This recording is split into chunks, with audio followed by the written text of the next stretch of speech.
नमस्कार, स्वागत है आपका। आप देख रहे हैं द न्यूज और मैं रानी गुप्ता आपके साथ। आज सुप्रीम कोर्ट से एक बार फिर से मनीष सिसोदिया को शराब घोटाला मामले को लेकर के बड़ा झटका लगा है।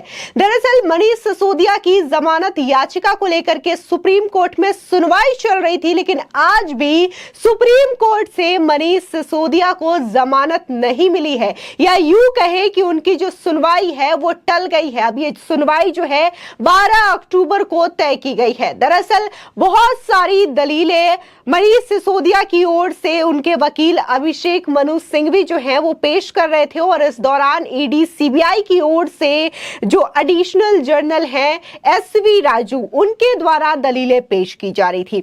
ऐसे में यहां पर 2 करोड़ रुपए को लेकर के भी सवाल उठा कि आखिर 2 करोड़ रुपए का ट्रांजैक्शन मनीष सिसोदिया के अकाउंट में कैसे हुआ, जिसके बाद अभिषेक मनु सिंघवी ने यह कहा कि डायरेक्ट कैसे हुआ, इसका कोई जो आधार है, सबूत है, वो न तो जांच एजेंसियों के पास है और ना ही ऐसे है। ऐसे में आप कैसे मनीष सिसोदिया पर यह आरोप लगा सकते हैं। जिसके बाद बकायदा एसवी राजू जो कि एडिशनल सॉलिसिटर जनरल हैं, उन्होंने इन दलीलों को लेकर के समय मांगा, जिसके बाद ये सुनवाई 12 अक्टूबर के लिए टल गई है। बता दें कि दिल्ली शराब घोटाले के आरोपी और दिल्ली के पूर्व डेप्यूटी सीएम मनीष सिसोदिया की जमानत याचिका पर सुप्रीम कोर्ट में सुनवाई टल चुकी है। इस मामले की अगली सुनवाई अब 12 अक्टूबर को होगी।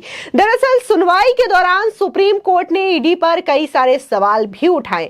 बता दें, जस्टिस संजीव खन्ना ने यह सवाल पूछा कि सरकारी गवाह के बयान पर कैसे भरोसा करेंगे। क्या जांच एजेंसी ने सरकारी गवाह की सिसोदिया को मिली घूस पर चर्चा देखी थी? क्या यह बयान कानून में स्वीकार्य होगा? क्या ये सुनी सुनाई यानी कि बात तो नहीं है? आपको बता दें, देखने को मिल रहा है कि शराब घोटाला मामले को लेकर के एक के बाद एक आम आदमी पार्टी जो है मुश्किलों में फंसती हुई नजर आ रही है। पहले उनके जो दिल्ली के डिप्टी सीएम रहे मनीष सिसोदिया, उनकी गिरफ्तारी होती है। इसके बाद अब संजय सिंह की भी गिरफ्तारी जो है ईडी के द्वारा कल यानी कि देखने को मिला था कि 4 अक्टूबर को बकायदा तकरीबन 10.5 घंटे तक उनके आवास पर छापेमारी चली, पूछताछ चली। उसके बाद ईडी की टीम ने उन्हें गिरफ्तार कर लिया।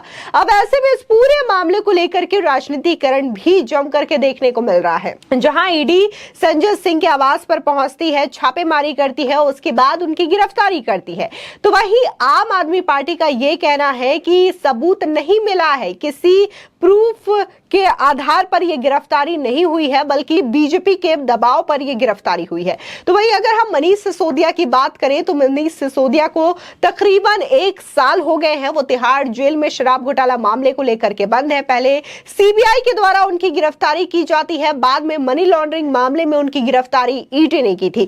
तब से यह मामला लगातार चल रहा है और अभी तक मनीष सिसोदिया को जमानत नहीं मिली है।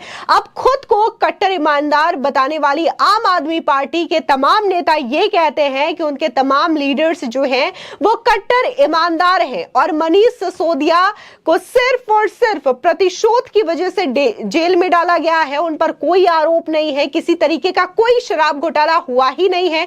ये तमाम जो आरोप है वो काल्पनिक है। लेकिन यहां पर जब सुप्रीम कोर्ट की बात आती है, कानूनी प्रक्रियाओं की बात आती है, तो आखिर सवाल यह उठता है कि मनीष सिसोदिया को अब तक जमानत क्यों नहीं मिल पा रही है। बता दें कि सुप्रीम कोर्ट ने ईडी से कई सारे सवाल पूछे और कहा कि अगर मनी ट्रेल में मनीष सिसोदिया की भूमिका नहीं है तो मनी लॉन्ड्रिंग में सिसोदिया को आरोपी बनाकर कैसे शामिल किया और क्यों।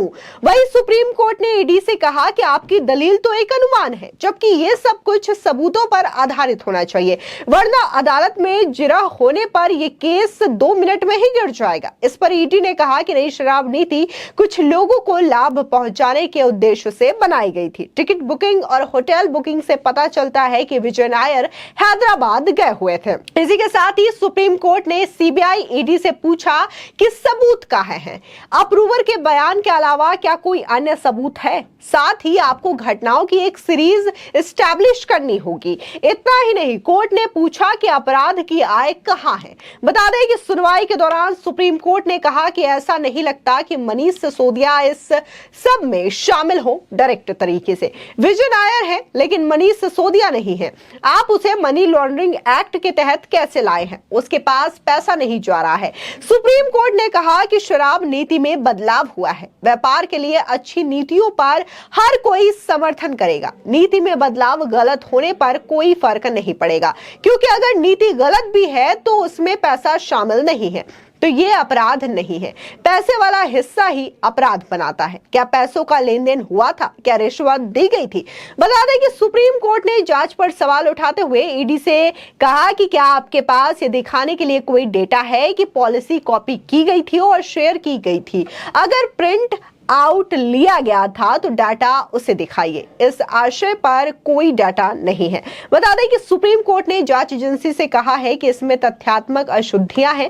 15 तारीख को दस्तावेज तैयार किया गया था और तब नीतियों को बदला नहीं गया था। 15 तारीख को लिकर ग्रुप का कोई भी व्यक्ति सिसोदिया से नहीं मिला था। आपको बता दें इसी के साथ ही सुप्रीम कोर्ट ने यह भी कहा कि सिर्फ अप्रूवर के बयानों के आधार पर कहा जा रहा है कि रिश्वत दी गई थी।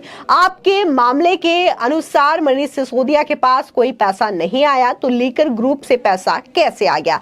आपको बता दें कि इससे पहले भी ये बकायदा देखने को मिला था कि जिस तरीके से यहाँ पर मौजूदगी दिखाई जा रही है मनीष सिसोदिया की, इसको लेकर के पहले भी सुप्रीम कोर्ट ने सवाल पूछा था, जिसके बाद ये भी कहा था कि अगर इन पैसों का जो लाभ है, जो लाभार्थी है, अगर एक राजनीतिक पार्टी है तो उसे आरोप क्यों नहीं बनाया गया है?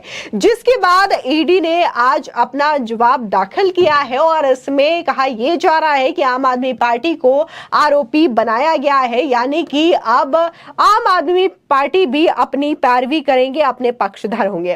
तो इस तरीके की खबरें लगातार सामने आ रही है शराब घोटाला मामले को लेकर के, लेकिन इस आरोप में लगातार राजनीति हो रही है। राजनीति थमने का नाम नहीं ले रही है। दिल्ली में आम आदमी पार्टी और बीजेपी इस वक्त आमने सामने नजर आ रही है। जहां संजय सिंह की गिरफ्तारी हुई है, इसके बाद से ही आम आदमी पार्टी के तमाम जो कार्यकर्ता हैं, सांसद, विधायक, ये लोग जो है प्रदर्शन कर रहे हैं और उनका कहना है कि ये पूरा का पूरा एक षड्यंत्र है। जिस तरीके की चीजें मनीष सिसोदिया के साथ की गई, वही चीजें अब संजय सिंह के साथ दोहराई जा रही है। तो वही बीजेपी का यह कहना है कि अब ईडी के हाथ ऐसे डॉक्यूमेंट्स लगे हैं जो कि आम आदमी पार्टी के बड़े व्यक्ति तक पहुंच बनाने वाली है। यानी कि सीधे तौर पर यहां पर इशारों ही इशारों में बीजेपी ने बड़ी बात कह दी है। साथ ही बीजेपी ने यह तक कहा कि अगर संजय सिंह के आवास पर छापेमारी में ईडी को कुछ ना मिला होता तो आज संजय सिंह की गिरफ्तारी नहीं हुई होती। यानी कि ये गिरफ्तारी बताती है कि वो भ्रष्टाचार में लिप्त है। यानी कि पूरी तरीके से बीजेपी जो है एक एक आरोपों का यहां पर पलटवार करती हुई नजर आ रही है। साथ ही आज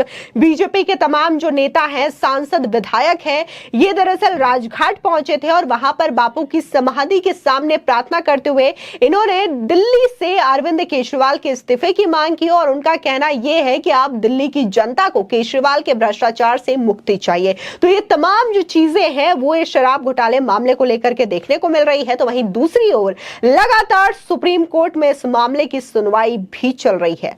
फिलहाल इस खबर को लेकर के आपकी क्या राय है, हमारे कमेंट सेक्शन में जरूर बताएं। धन्यवाद।